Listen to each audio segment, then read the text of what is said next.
Il y a cette fatigue que personne ne parle réellement, mais qui nous impacte autant que celle qu'on connaît le plus. Et là, je ne vous parle pas justement de la fatigue physique, mais plutôt de la fatigue émotionnelle. Celle qui nous vide autant que la fatigue physique, mais qui ne se voit pas en fait, mais que votre corps ressent profondément. Et moi, je suis quelqu'un qui est très touché par cette fatigue émotionnelle. Donc aujourd'hui, dans cet épisode, je vais vous parler et je vais vous aider à reconnaître les signes de cette fatigue émotionnelle, comprendre ce qui la provoque surtout, et surtout s'en libérer avec des outils simples mais qui font toute la différence. Avant qu'on continue, n'hésitez pas à vous abonner à ma chaîne YouTube et à liker cette vidéo si vous regardez sur YouTube. Donc, en fait, il y a plusieurs signes que la plupart des femmes vivent sans savoir ce que c'est, sans savoir que c'est un signal d'alarme de fatigue émotionnelle. Le premier signe, c'est que vous allez vous réveiller fatigué, même après avoir dormi, que vous ayez dormi plusieurs heures et que vous avez respecté vos cycles de sommeil. Vous allez avoir des petites choses qui vous irritent plus que d'habitude. Vous allez peut-être avoir du mal à gérer certaines situations qui, de base, sont très simples, mais au final, parce que vous avez tellement de fatigue émotionnelle, qui vous paraissent ultra difficiles. Vous allez avoir l'esprit qui est embué. Si vous voyez l'image justement donc d'une voiture avec de la buée, votre esprit, il est pareil, clairement. Vous oubliez du coup des choses, vous avez du mal à réfléchir et vous allez vous sentir à fleur de peau. Donc c'est-à-dire que vos émotions vont être décuplées et vous allez avoir ce sentiment que vous avez envie de pleurer pour un rien. Et aussi, un des autres signes, c'est que vous avez l'impression que vous êtes trop, que vous êtes too much, clairement. Et que parce que en fait, vous avez toute cette accumulation de fait que vous êtes à fleur de peau, vous dormez pas forcément assez, vous vous sentez fatigué, vous êtes irrité facilement, on a l'impression que vous êtes too much. Alors qu'au final, non. C'est simplement que vous avez cette fatigue émotionnelle et vous avez accumulé beaucoup trop d'émotions. Et en fait, tout simplement, cela vient parce que vous avez cette fatigue émotionnelle. Et en fait, cette fatigue, elle vient souvent d'une accumulation émotionnelle, pas parce que vous avez pas assez de sommeil. OK? Donc, d'où vient cette fatigue émotionnelle? Je suis quelqu'un qui est très touché par la fatigue émotionnelle. Je vous en ai parlé dans un des derniers épisodes que je vous ai fait justement dans ces feel boost là. Parce que, du coup, j'ai plus de fatigue émotionnelle que de fatigue physique, OK? Et en fait, je sais que j'ai plus de fatigue émotionnelle parce que souvent je me sens confuse, je réfléchis énormément, je fais des longues heures de boulot et donc du coup, entre filles positives, hem, mon travail en full time, forcément, il y a beaucoup trop de réflexion au niveau de mon mental et ça me clairement, ça déclenche ma fatigue émotionnelle. Donc, je sais de quoi je parle, OK? Donc, en fait, cette fatigue émotionnelle, elle va venir du fait est que on va porter beaucoup trop d'émotions, beaucoup trop de responsabilités et souvent, c'est pas quelque chose qui m'atteint moi, mais souvent, on va porter trop les besoins des autres, d'accord? Donc c'est là où je parle de respecter souvent les limites parce que en fait, les problèmes des autres, ce n'est pas les vôtres. Ça, c'est pas quelque chose qui m'atteint moi, qui m'impacte, mais pour vous donner plusieurs exemples. Moi, qui m'impacte beaucoup, ça va être sur beaucoup trop d'émotions, beaucoup trop de responsabilités, par exemple. Aussi, souvent, certaines femmes ou d'hommes, peut-être, je parle beaucoup des femmes parce que la fatigue émotionnelle touche beaucoup plus les femmes que les hommes. D'accord? Donc en fait, c'est souvent certaines femmes, elles vont pas forcément se prendre des pauses aussi. D'accord? Et le fait est que vous ne prenez pas de pauses, forcément, votre système nerveux, il est saturé. Vous avez besoin de prendre des pauses dans vos journées pour envoyer ce signal à votre système nerveux que vous respirez. Votre système nerveux a besoin de reprendre de l'oxygène. Votre cerveau a besoin de reprendre de l'oxygène. Et c'est les personnes qui me suivent sur Instagram, vous savez que chaque journée, j'ai en fait une alarme de 15 minutes, donc pour pouvoir en fait prendre mes pauses. Attendez, je vais vous montrer sur mon téléphone. Alors, si je vous montre et que vous me regardez sur YouTube, je vais vous montrer sur mon téléphone, j'ai une alarme à 11 heures, une alarme à 15 heures, une alarme à 17 heures qui se déclenche pendant la semaine où je travaille pour que je prenne une pause de 15 minutes. Et le but, c'est simplement pour pouvoir me déconnecter de mon écran puisque je travaille toute la journée sur un ordinateur et mes yeux, ils n'en peuvent plus. Donc ça me permet d'avoir des pauses justement pour pouvoir réguler mon système nerveux parce que je sais que j'accumule beaucoup trop de fatigue émotionnelle. D'accord? Aussi, la fatigue émotionnelle va venir du fait est qu'on va suranalyser tout. Clairement. Alors, j'avoue, je vais pas mentir, moi je suis quelqu'un qui est beaucoup dans l'analyse de base, clairement. Ayant été une ancienne contrôle fric, je peux vous dire que la suranalyser, ça reste quand même quelque chose qui reste en moi. J'analyse énormément. Pourquoi si? Pourquoi ça? J'avoue, je pose beaucoup de questions. Je suis quelqu'un de très curieuse, mais je vais beaucoup analyser les situations. Mais ça aussi, ça travaille beaucoup dans votre tête. Clairement, votre mental, il en peut plus. Donc là, les personnes qui ont beaucoup de fatigue émotionnelle, on va ressentir beaucoup ça. Et la fatigue émotionnelle vient beaucoup aussi de la suranalysation qu'on l'on fait au quotidien. Donc les girls, il faut arrêter qu'on suranalyse toute situation. Clairement. Autre chose, c'est que la fatigue émotionnelle, elle vient du fait est que souvent, les femmes ne s'autorisent pas à ressentir vraiment. Je m'explique. Quand je vous dis à ressentir vraiment, c'est en termes d'émotion, dans le sens où on est, on est souvent tellement occupé, on va pas se laisser le temps de se laisser ressentir. C'est-à-dire que, voilà, quand je vous disais, justement dans les épisodes précédents, de faire en fait ce body scan en se disant qu'est-ce que je ressens aujourd'hui? Est-ce que je suis frustrée? Est-ce que je suis énervée? Est-ce que je suis sous pression? Ce type de choses en fait, de mettre un nom sur nos émotions, sur ce que l'on ressent, c'est ultra important. C'est quelque chose que j'ai appris à faire au fur et à mesure des années parce que je le faisais pas assez souvent. Et ça change la donne de se dire mais en fait aujourd'hui je me sens frustrée.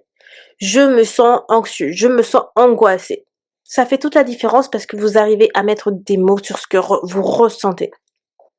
Et ça, le fait est qu'on certaines femmes, on ne s'autorise pas à le faire, et ben c'est pire puisque ça justement, ça déclenche encore plus de fatigue émotionnelle. Ça fait partie des signes qui va enclencher la fatigue émotionnelle. Et aussi, quelque chose qui va intervenir là-dessus, ça va être le fait est que, parfois, tout simplement, vous n'avez pas assez d'espace pour pouvoir vous exprimer. Pas assez d'espace où on vous écoute et où on vous soutient. Donc là, la fatigue émotionnelle va aussi s'enclencher dans le sens où, quand vous avez quelqu'un qui peut vous écouter et vous avez du soutien, ça veut dire que émotionnellement, vous libérez une partie de votre mental puisque vous avez eu la possibilité, entre guillemets, de déverser tout ce qui vous encombre. C'est important de pouvoir en fait déverser toutes ces choses qui nous encombrent. C'est pour ça que l'écriture, je trouve que le journaling et écrire ses pensées sur un journal, ça fait du bien parce que quand vous avez personne pour pouvoir qui peut vous écouter, vous écrivez tout dans votre journal. Ça sert à ça le journaling aussi. Donc en fait, la fatigue émotionnelle, c'est ce qui arrive quand votre système nerveux, il va vous dire: «OK, je n'ai plus de place, OK? Je n'ai plus de place pour pouvoir stocker toutes ces choses qui arrivent, en fait». Donc pensez vraiment comme ça et du coup, votre, système nerveux, il est overbooké. Il a plus de place, il est, clairement en rupture de stock, clairement. Donc ça, c'est vraiment, on va dire, des phases que beaucoup de femmes expérimentent et moi incluse, parce que, voilà, avec tout ce que je vous ai déjà dit, du coup, en début de cet épisode.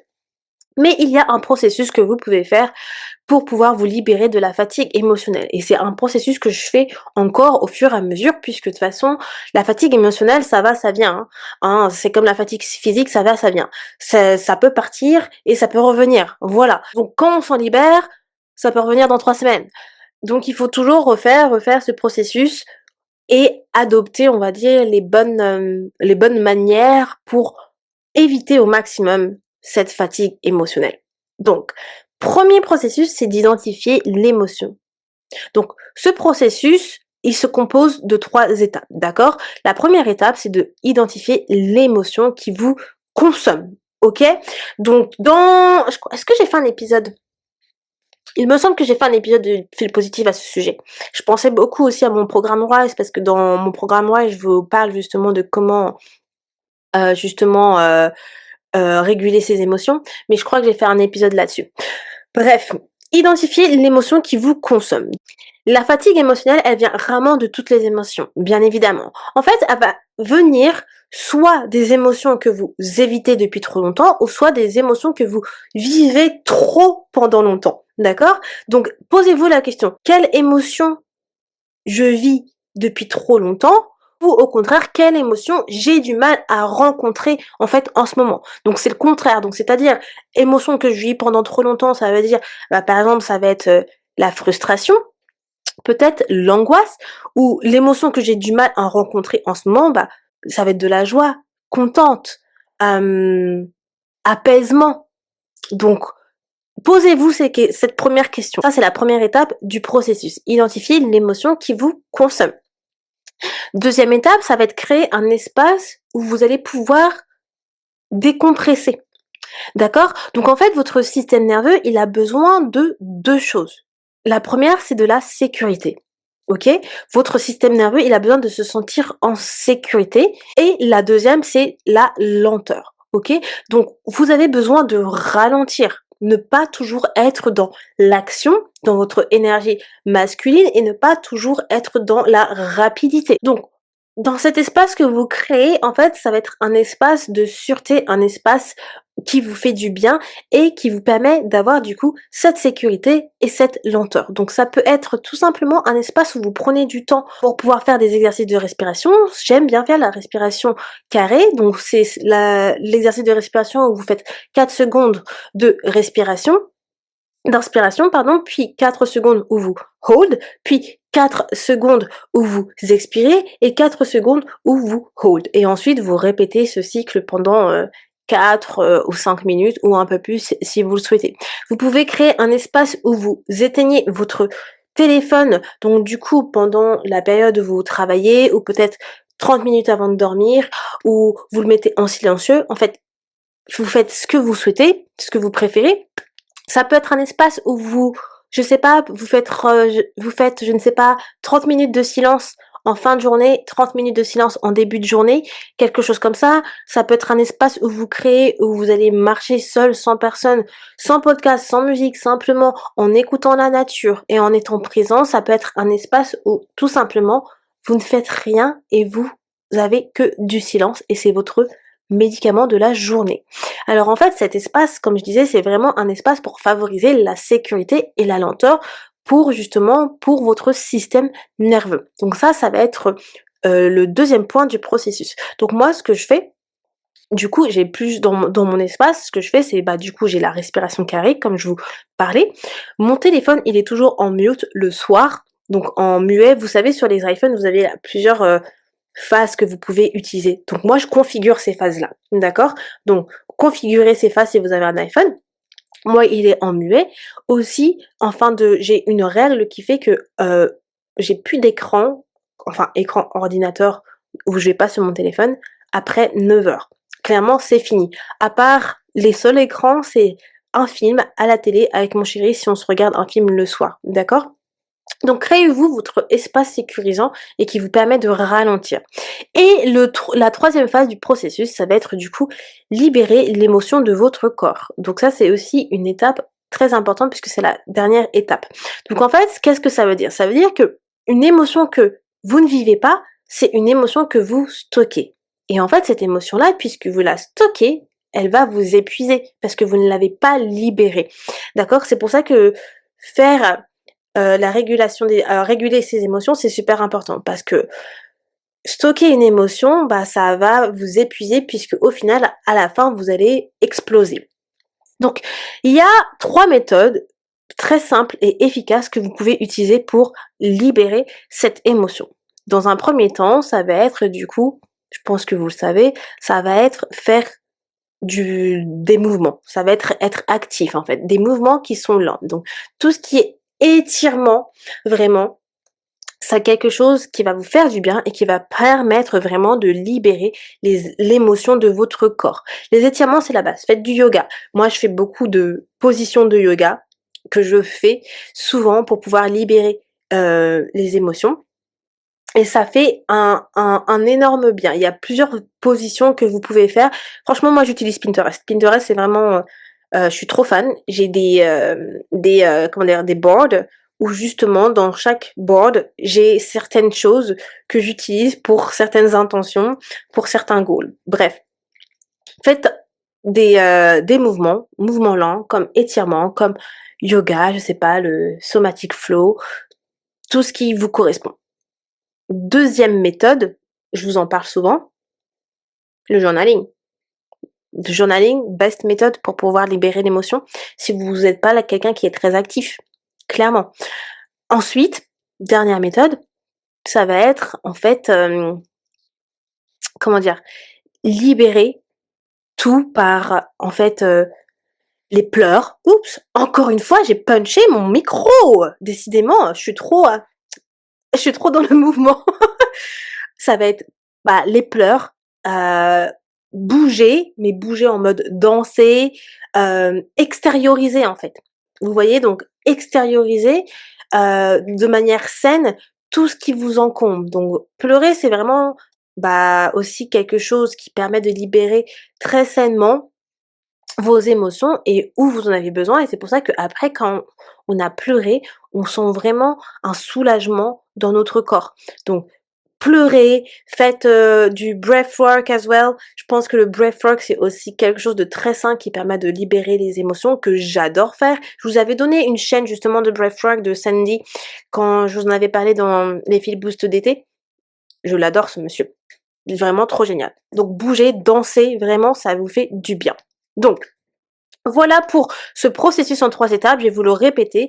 Première étape, c'est d'identifier l'émotion qui vous consomme. Deuxième étape, ça va être de créer un espace où vous pouvez vous décompresser, pour pouvoir en fait aider votre système nerveux. Et la troisième étape, ça va être libérer l'émotion de votre corps. Voilà les amours, j'en ai fini pour cet épisode d'aujourd'hui. Si celui-ci vous a plu, n'hésitez pas à commenter et à liker cette vidéo ou même tout simplement laisser un commentaire sur Spotify ou reposter sur Instagram. D'ailleurs, mon Instagram, c'est Feel Positive Official. Si vous n'êtes pas encore abonné sur Instagram, what are you waiting for? I'm waiting for you. Et moi, je vous dis à demain pour un nouvel épisode. Ciao tout le monde!